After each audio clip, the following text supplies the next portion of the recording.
Welcome back to the Daily Drum on WHUR and Sirius XM Channel 141. This is the Insight segment. I'm Harold Fisher. We turn our focus tonight to the rapidly escalating conflict in the Middle East as the U.S. joins Israel in direct military action against Iran. The stakes are high for global security, for American troops and their families, for diplomacy, and for everyday Americans who will likely feel the ripple effects at the gas pump, in the markets, and in their communities. So, why this conflict? What are the objectives, and what could this mean for the region and the world in the coming days, months, even years ahead? We have a lot to unpack tonight. And joining me to break this all down are Dr. Niambi Carter, Associate Professor in the School of Public Policy at the University of Maryland and author of American While Black, African Americans, Immigration, and the Limits of Citizenship.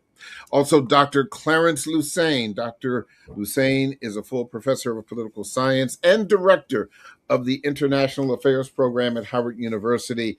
We will also be joined later by Max Rose, former congressman and Afghanistan veteran. Thank you all so much for joining this conversation. This is such an important conversation considering where we are. Let me first talk a little bit just about, the question I think a lot of people are asking, Dr. Carter, why this war now? What political, strategic, or intelligence factors may have driven the president to this decision? Well, I think that's a moving target. It depends on the day, quite frankly, with this administration. But his most sort of basic response has been to prevent Iran from obtaining nuclear weapons and also to change the leadership of that country under Ayatollah Khomeini, who's been there for a number of years. And he saw their continuing presence in the office as an imminent threat to United States safety and interests. And so that's what he said. But the why now and to what end, I think is still unclear. Well, and to your point, Friday, he was saying that negotiations, while they were not going well, were still ongoing. And then we woke up Saturday morning and Dr. Lusane, all of a sudden we were, at war with Iran. And last week he was saying that that Israel was following the United States. Now today he's saying that the United States was following Israel. The New York Times also said today in their reporting that the president said, I was going to get them before they were going to get me. And apparently there were thoughts about, the assassination attempt on his life domestically and how that may have influenced threats from Iran to kill the president. It's a shell game, it seems like. So I would say the negotiations were a head fake. They weren't real. It's always been about regime change. This has been a long-standing demand on the far right, and Trump has talked about this for years. As Dr. Carter says, they've come up with every excuse on the menu, including voting, that the Iranians somehow, like the Venezuelans and who knows who else, somehow, stole the election in 2020. But the real deal is that they wanted regime change, and the final push on this was Israel. And there's a lot of reporting, New York Times and others, that Netanyahu, the leader of Israel, was absolutely clear that was the goal. This was not about some soft negotiations or taking anything out. And it certainly wasn't about a nuclear weapon. If we remember exactly a year ago, Tulsi Gabbard, who's the Director of National Intelligence, said in testimony to Congress that the Iranians were nowhere near, and there was no evidence of anything moving towards nuclear development. Trump's response to that, and it's a quote, is, I don't care what she says, she's wrong. And that's been what's has driven this second Trump policies towards Iran.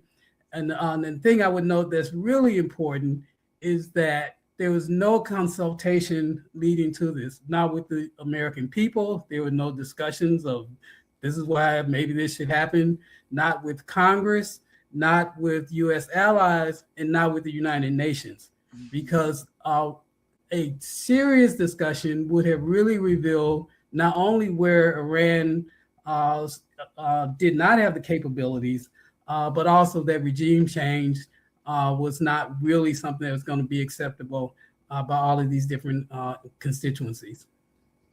So, to your point about Israel, I mean, how much is this about protecting Israel, do you think, Dr. Hussein? And how much do you think this is about projecting American power globally? So part of this is projecting Israel's footprint in the region. Israel is fighting the war on 4 fronts at the moment: in Gaza, in the West Bank, Lebanon, and with Iran. And that's because Israel consistently believes that it must have nothing but full-fledged, dyed-in-the-wool allies on its border or within striking distance of Israel. And so they have an administration with Trump that is aligned with that. So even if, and there's no evidence, even if there were people in the administration who were the adults who would say pull back, Trump has said, no, we're going with Israel down the road on this. And so it will continue along those lines, I think, until across the region, it feels it has the kind of protection, regardless of what's going on inside those countries, that allows Israel to continue. Do you agree with that, Dr. Carter? I do. And I think the thing that all of this brings to, I think, the top of mind is that none of this has made anybody in the region safer, not Israel, and certainly not their perceived combatants. So, I mean, I think the precarity, not just militarily, but economically and otherwise, is going to do more harm than good over the longer term. And I think, the end that Israel is trying to forestall by engaging in these really aggressive actions may be closer than they think. And it probably won't be because of force, but because public opinion about Israel is likely to shift as a result of all these actions. It seems, I think, to some people hypocritical to suggest that you need all of this protection because of the things that have happened to your community historically, and yet you are being the aggressor. Not many countries have missile defense systems and still get to call themselves endangered, right? In the same way. So I think by doing all of these actions, excuse me, Israel is actually undoing a lot of the goodwill that it has enjoyed for most of its existence globally. So here's something that I've been thinking about as I've been watching this over the past several days. That the President Trump has said that in eliminating, Ayatollah Ali Khamenei and some of the other top members of this, theocracy, that the United States and Israel have cut off the head of the snake. But this snake is still biting because missiles are still being fired. And so I'm just kind of wondering, as I step back, if the head of the snake, the leadership, has been eliminated, who is now firing the missiles? Exactly. So, we often tell our children, just because you can do something, that doesn't mean you should actually do it. So it was clear that there was a window of opportunity. This was again reported in the New York Times, where Al Khamenei and many of his close Iranian leadership were all gathered. And so Israel and the US saw that not as an opportunity to let that go forward because, in fact, it seems that they were discussing the negotiations, but that this was a one-time take them all out opportunity, and they decided to do that. Now, of course, unless there's a regime waiting in line, then you create chaos. So this isn't regime change, this is regime havoc.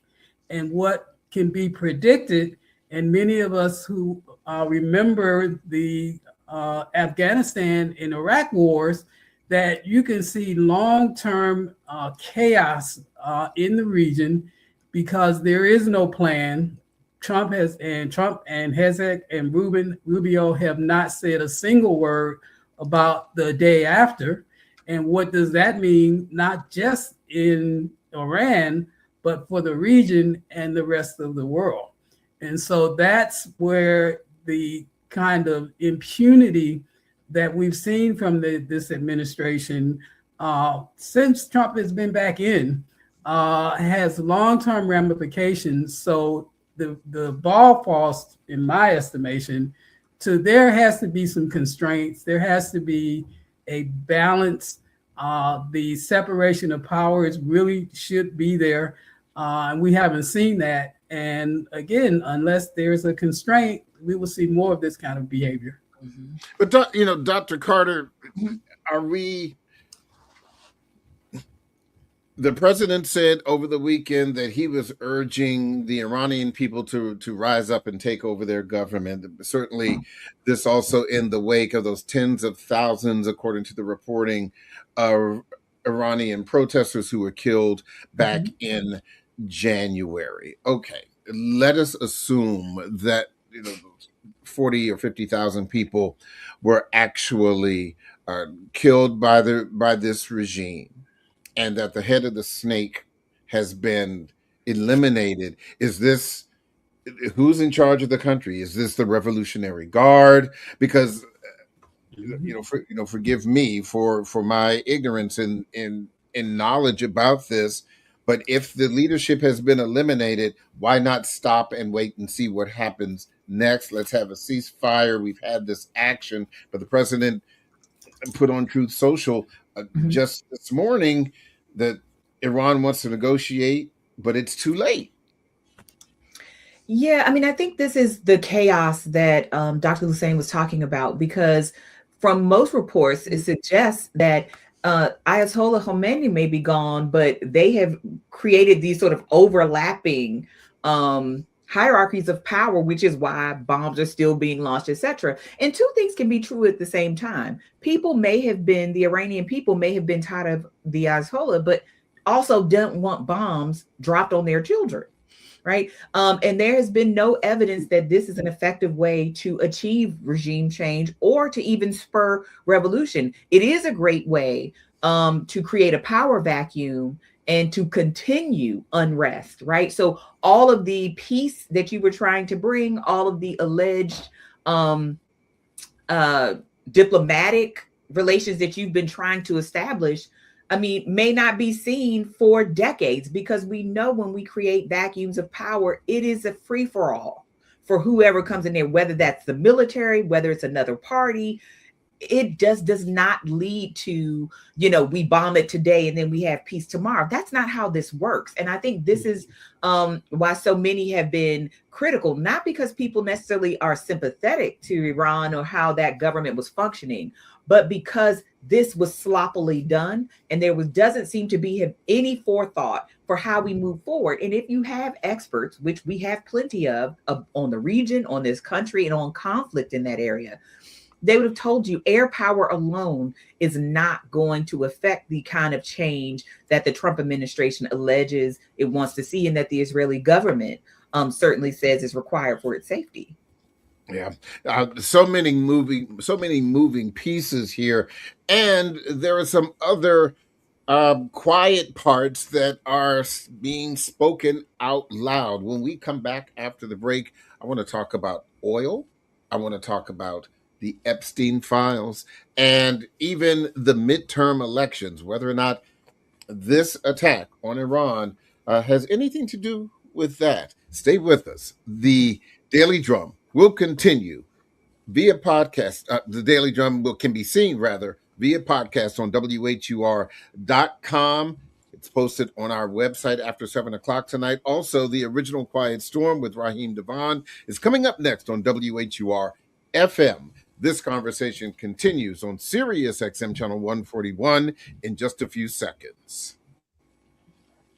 Welcome back to the Daily Drum on Sirius XM channel 141. I'm Harold Fisher. We continue our conversation about the military conflict in Iran. My guests are Dr. Niambi Carter, Associate Professor in the School of Public Policy at the University of Maryland, and Dr. Clarence Lusane, Political Science Professor and Director of International Affairs at Howard University. So before the break, I threw out a whole lot of things. Let's take them one thing at a time. Dr. Lusane, initially, before the conflict in Venezuela, the president said that the blowing up of these speedboats had to do with drugs.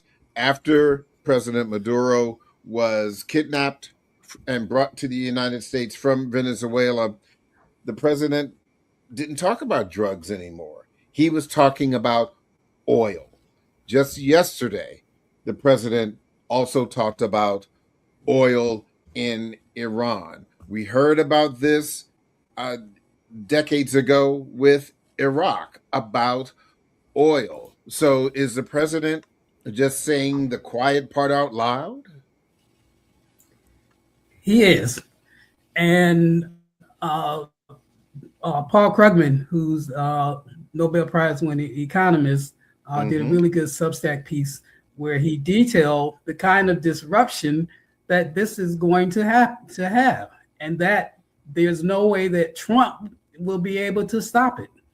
And so it's the lack of forethought and the kind of childhood sort of behavior that becomes just irresponsible as this problem grows and grows and grows.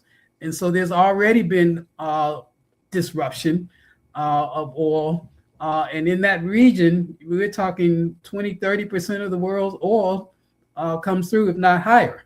So it's significant when there's chaos and disruption that's unfolding. And if people think inflation is high now, wait 2 months from now when, the oil that needs to get out for jet fuels and everything else becomes disrupted. And we're already seeing the entire region is forced to respond to this attack.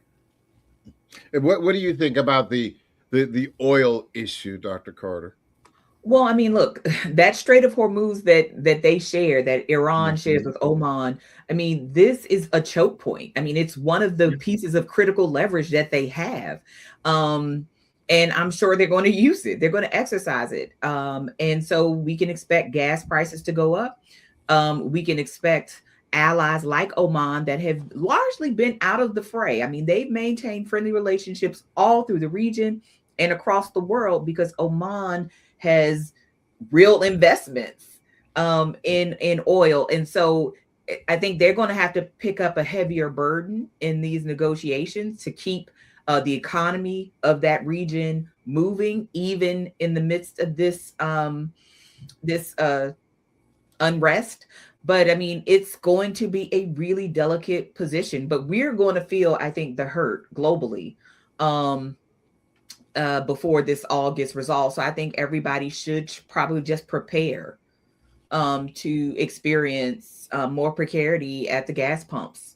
Do you think that for those who are suggesting that this is trying to distract from the Epstein files, that is a far-flung conspiracy theory? We've seen wag the dog before, Dr. Carter. Absolutely. I mean, I don't know, right? I mean, I think this was probably an extreme way to keep us preoccupied, right? And not thinking about the Epstein files, because there were a lot of other things that this administration has done and could do, short of starting an international kerfuffle. That said, I think it is more a statement about the lack of faith that Americans have in our government and in our media, that this seems plausible to many people. And we're not talking about, tinfoil hat wearing people. We're talking about reasonable people who've been observing so much in the way of misinformation, disinformation, and just outright lies in attempts to obfuscate, that it seems reasonable to them. And I think if that's what most people or many people think, we should ask why. It's not their fault for believing things that we might see as far-fetched. It's our fault as a country and as a government that we have not been good stewards of public confidence, that people don't actually believe that it is possible that this, engagement is in any way a legitimate response to global threats. But the reason I asked that was because, I am old enough, and I had to look this up. I am old enough to remember that under Bill Clinton's presidency, during the Monica Lewinsky scandal, that I remember when this was coming to, a head, no pun intended, that the president ordered a military strike against Sudan and Afghanistan. It was to retaliate for U.S. embassy bombings. It was called Operation Infinite Reach. Well, this happened just a few days after his grand jury testimony. And so this certainly, even though, as you said, Dr. Carter, it is extreme, it sounds so familiar. Oh, yeah. It just sounds so familiar. Am I out of bounds here, Dr. Lucene? So the movie Wag the Dog was specifically about a president who got in trouble for sexual misbehavior, and they faked a war to take people's attention away. Now, This isn't a fake war, but certainly Donald Trump has all his career looked to move away from controversies by creating other controversies. Now, these are real controversies. I don't consider them diversions that, we should ignore. This is a real war with real people's lives at stake and, real people dying. And I don't think that they necessarily wanted this to be the kind of distraction, because it's already creating eruptions in MAGA world. So Megyn Kelly, Tucker Carlson, other sort of big names in that space are already calling out the president. And there's already wars going on social media over what the president is doing, and how it basically is a betrayal, as pretty much everything that he said going back to 2015 and 2016 when he ran. And if there is a Nobel War Prize, it certainly would go to this president, given what he started since he's been in office. He bombed Nigeria, he bombed Iran, he bombed Venezuela, Somalia, Syria, Yemen, Iraq. And so this hasn't been the president for all of his whining and moaning about wanting to be seen as a president of peace and creating this fake border peace. He certainly has been a war president, and the people in his circles, from Pete Hegseth to Rubio to Stephen Miller and others, certainly have pushed along that vein that the U.S. Might is right, and the U.S. does what it wants. There should be no constraints. And that absolutely mirrors how Trump has tried to live his life. So, Dr. Carter, again, this happened on Saturday morning. This is Super Tuesday. The big prize right now when we're talking about primary is Texas. Is that a coincidence? I mean, Texas is going to do what Texas is going to do. I mean, we still have to see what's going to happen in the general. This is just to pick the candidates that are going to face off in the general. I will say, I think this will come up as we move close to the general election, because This president said he was going to bring down prices, end wars, and do all of this. And instead, prices have steadily gone up for food, for medicine, for gas. And you've gotten us into more conflict than you've cleaned up. So, and we have to remember, Ukraine has been going on for 4 years, right? So he's not fixed that, which he was supposed to do on day one. So I actually think this is going to probably reflect poorly on his co-partisans in the general election. Now, will that cost them elections? I don't know. I think people who are inclined to vote for these folks now or last week are probably still going to feel like doing it in November. But I think it depends on how much of that pinch people feel and whether it makes them think differently about this set of candidates and certainly this administration. But who knows what this is going to mean for today's outcomes for sure. So let's talk about how this is affecting Americans here at home. Already, we've seen an increase in gas prices, and I do remember all the way back to the Persian Gulf War, and in the very, very beginning of my journalism career, and when gas prices shot up incredibly high. And I remember an expert saying that gas prices jump immediately for two reasons. One, because they can, and number two, because there will be oil supplies impacted. But let's go back to the because they can. Raising gas prices for the gas that's already in the ground at your favorite gas station is a because they can, because that gas is already paid for. Okay.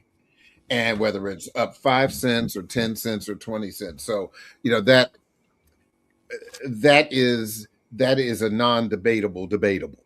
if you will allow me, you're already paying 5 cents more just because conflict in the Middle East. Let's raise gas prices.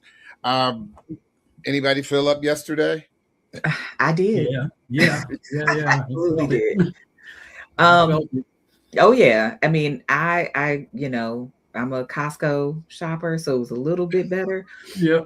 But I mean, it's not a plug, but no, it's going to go up for everyone. I mean, there is no getting around that. And like we know, we have been the pawns of these oil companies for a long time. They hold us captive, right? And this is why, that question about alternative energy sources for vehicles and other things has been so contentious. They don't want it because they can continue to gouge us if people have electric vehicles and other alternative fuel sources. But yeah, we're feeling it already. And of course, that speculation in the market and all of that about what this is going to mean, people are making all kinds of plays, and we will see. There are going to be people who get rich during this tragedy. So that happens every time, and oil companies are going to be some of the principal beneficiaries. Yeah, I mean, the stock market dropped more than 1,000 points this morning, the Dow Jones Industrial Average, before starting to recover some. But, Dr. Lou saying, like Dr. Carter just said, we're going to see a mountain range stock market between now and the time that this event is over. And I think when you talk about the economics of it all, are the American people going to be, generally speaking, the losers in all of this? Oh, absolutely. So it's not just your individual gas prices that go up, but trucks, for example, that deliver food.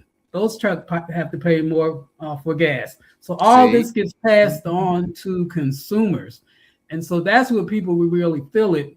Probably not as much the war, because these days wars are fought basically by drones. And so it's unlikely there are going to be 10,000 soldiers heading to Iran. So that dynamic probably will not play out. But the other thing I am concerned about is, again, they have hinted at that Iran was part of this conspiracy to steal the 2020 election, and along with Venezuela, probably Cuba. I thought. Probably, Wait a minute. I thought that was China. No, I'm sorry. I and, thought that was Russia. No, but it wasn't I'm Russia. sorry. It absolutely was not Russia, right? And so that being then the pretext for all kinds of behavior, beginning with what we saw in Georgia, where they sent the administration went down and snagged election data.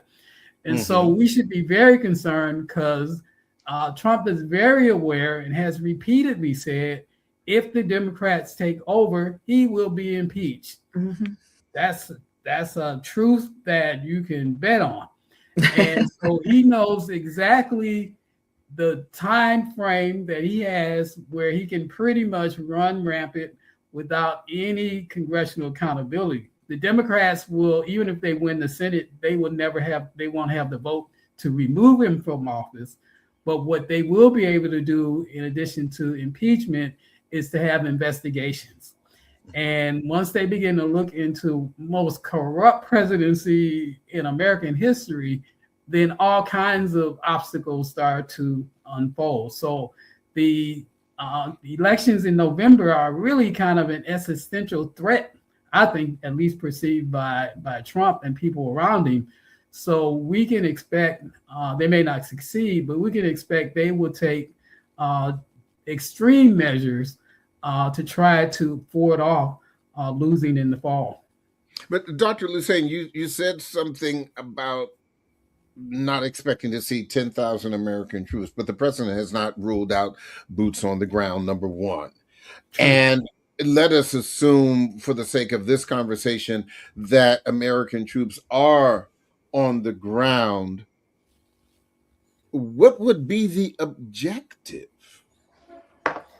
That's a good question. As Dr. Carter said earlier, the issue of you just take out the leadership and then you just kind of leave everything else to what happens will be chaos. So are troops going to go in because there really has not been regime change?